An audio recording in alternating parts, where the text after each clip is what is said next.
جس کے ساتھ اللہ اتنی محبت کر رہا ہے، کبھی کہتا ہے یا ایھا الرسول، یا ایھا المزمل، یا ایھا المدثر انا ارسلناک شاہدا ومبشرا ونذیرا وداعیا الی اللہ باذنہ وسراجا منیرا۔ کبھی طٰہٰ کہا، کبھی یاسین کہا، کبھی محمد کہا، کبھی احمد کہا، کبھی قاسم کہا، کبھی عاقب کہا، کبھی فاتح کہا، کبھی حاشر کہا۔ یہ ناموں کو کیوں بدلا جا رہا ہے؟ ایک ہی نام کافی نہیں تھا محمد، یہ نام کیوں بدل بدل کے بولے جا رہے ہیں؟ اس لیے فرمایا جب ماں کو اپنے بچے سے محبت ہوتی ہے تو وہ ماں ایک نام سے اپنے بچے کو نہیں پکارتی ہے، کبھی کہتی ہے میرے لال اور میرے مکھن، اور پتہ نہیں کیا کیا نام ماں دے جاتی ہے، بچہ کیسا ہی کیوں نہ ہو،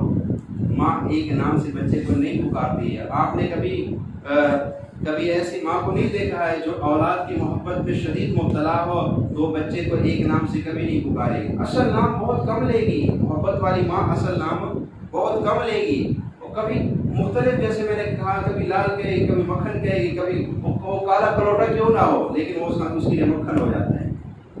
یہ ماں کی جو محبت ہے دل میں وہ اتنی شدید ہے کہ وہ ایک نام میں سما نہیں سکتی، وہ محبت زیادہ ہے، نام ایک ہے، اور ساری محبت ایک نام میں پوری نہیں آتی، اس لیے ماں اس محبت کو تقسیم کرنا چاہتی، کبھی مکھن میں، کبھی لال میں، کبھی کس میں، کبھی کس میں، تو یہ محبت کا دباؤ زیادہ ہے۔ اللہ کو اپنے حبیب سے محبت اتنی ہے کہ وہ محبت ایک نام محمد میں سما نہیں سکتی ہے، اس لیے اللہ کبھی کہتا ہے یا ایھا الرسول، یا ایھا المزمل، یا ایھا المدثر، طٰہٰ، یاسین، محمد، احمد، عاقب، فاتح، حاشر،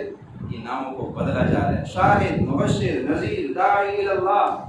اس لیے اللہ کو محبت اتنی ہے، تو جس سے اللہ کو اتنی محبت ہو، بتائے اس میں جب تم اللہ کے سامنے کہو گے اللہ اس پہ رحمت نازل فرما، کیا اللہ تمہاری اس بات کو رد کر دے گا؟ نہیں، یہ نہیں ہو سکتا۔